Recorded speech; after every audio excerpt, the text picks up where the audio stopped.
En quelques secondes, l'unité de Daniel investit toutes les pièces de la villa. Bougez pas, sortez, sortez, sortez. Les membres de la famille sont immobilisés les uns après les autres, La petite aussi. mais impossible de rentrer dans la chambre du fond, où se trouve peut-être le suspect numéro 1. Pour l'heure, c'est au commissariat de Montpellier que l'agitation règne. L'état-major de la police est réuni au grand complet. Dans quelques heures, 80 policiers vont mener l'opération coup de poing, prévue contre une bande d'agresseurs. La dizaine de jeunes qui a tabassé sauvagement un mineur sur la terrasse d'un fast-food. D'entrée de jeu, Jean-Michel, l'enquêteur qui a identifié les différents membres du groupe, met ses collègues en garde. C'est des gens qui sont quand même assez violents. Ils sont 4 frères. Ils sont très violents. Alors, je ne sais pas quel équipage, ensuite on verra quel équipage qui va dessus, mais il faut immédiatement sécuriser les lieux parce que c'est quand même des mecs assez violents. C'est dans ces quartiers de la banlieue de Montpellier que vivent certains des agresseurs, au milieu de ces maisons ou de ces caravanes. Objectif pour les policiers, arrêter au petit matin 7 jeunes identifiés sur la vidéo. Mais les agents vont avoir fort à faire, car dans ces maisons, certains occupants ont construit des sorties dérobées. Les villas sont mitoyennes et les gitans n'ont rien trouvé de mieux que de faire à l'intérieur un passage. Donc en fait, tous les murs mitoyennes sont cassés et ils peuvent communiquer. Tous les appartements, toutes les villas communiquent. C'est bon ? Allez. 5 heures, le lendemain matin. Faut partir en équipe constituée pour aller taper les objectifs ensemble. Daniel, le major de la brigade anticriminalité, va mener une partie des interpellations. Jean-Michel lui a confié la mission la plus risquée, arrêter le suspect numéro 1 de l'agression. Sur le parking du commissariat, les policiers se sont lourdement équipés, car les risques d'affrontement sont réels. Avant de partir, Daniel se prépare même à une opération musclée. Qu'est-ce qu'on fait? On tape bonjour monsieur et puis si on ne pas on pète hein? Ou on pète l'entrée? On pète l'entrée. Allez, c'est parti les gars. Pour ne pas risquer des représailles, les policiers enfilent des cagoules.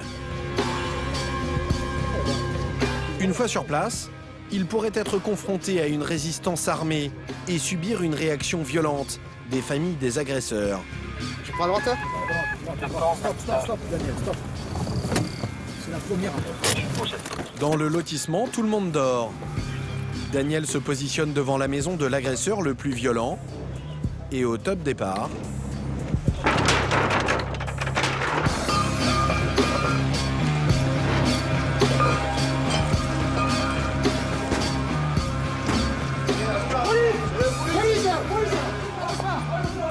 en quelques secondes, l'unité de Daniel investit toutes les pièces de la villa. Bougez pas, sortez, sortez, sortez. Les membres de la famille sont immobilisés les uns après les autres, La petite aussi. mais impossible de rentrer dans la chambre du fond, où se trouve peut-être le suspect numéro 1.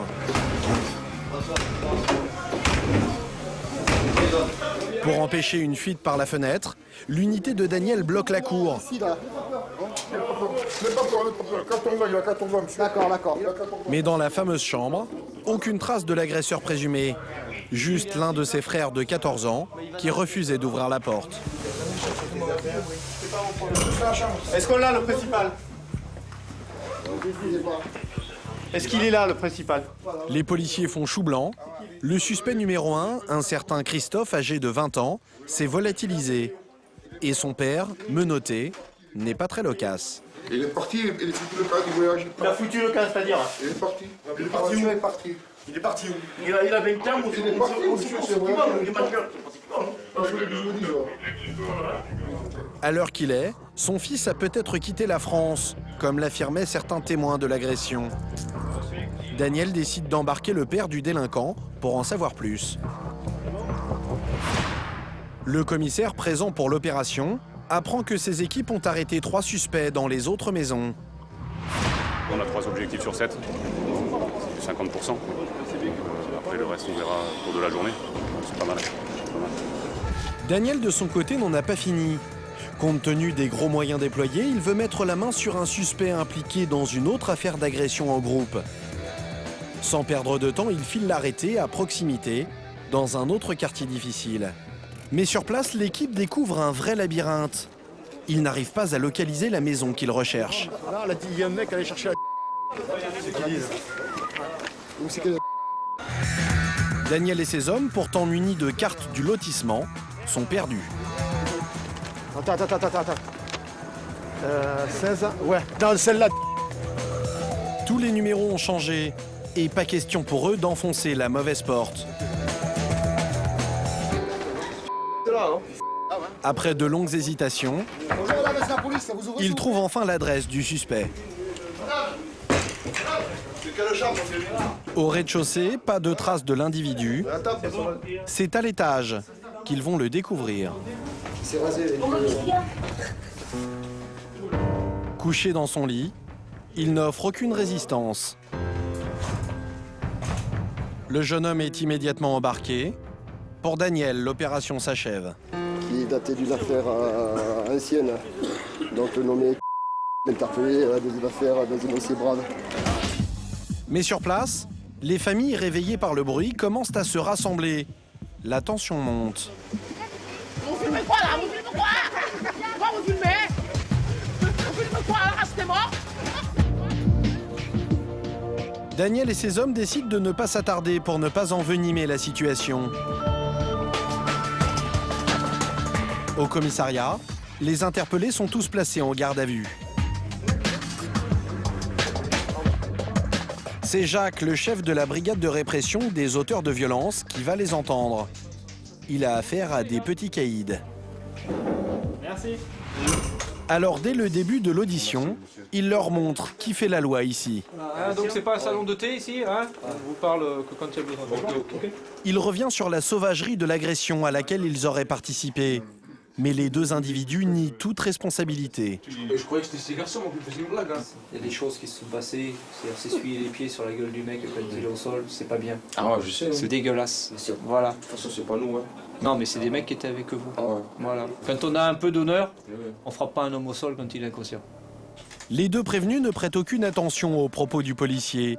Ils préfèrent se pencher sur le bureau et regarder les photos tirées de la vidéosurveillance. Les jeunes veulent voir si leur visage est identifiable. Les gars, s'il vous plaît, restez assis, tranquillou. Je peux pas regarder les photos là. Les photos de quoi? Les photos là de... Non, mais on a le film, je te le ferai voir tout à l'heure, le film. On regardera ensemble, tranquillou. Mine de rien, avec leurs questions anodines, les deux jeunes tentent de savoir si la vidéo de l'agression les identifie. Je fais... Ah, toi aussi, on te voit bien. Je fais quoi dessus? Tu sais plus ce que tu fais. Je fais rien. On verra. Non, mais on verra, voilà. Au cours de l'audition, les deux prévenus nient avoir porté des coups à la victime. Cette violence aujourd'hui a tendance à se répandre. Il suffit de passer dans la pièce à côté pour s'en apercevoir. Quand il était par terre, tu as mis les coups? Non, j'ai mis une qui a été debout, il est tombé par terre. Ouais. Après, j'ai mis une qui a été... Cette fois, le jeune a immédiatement reconnu les faits.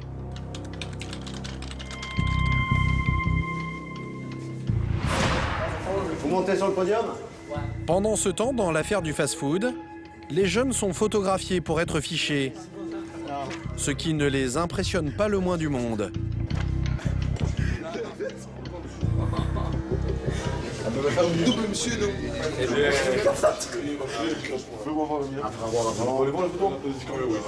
C'est des champions, ça.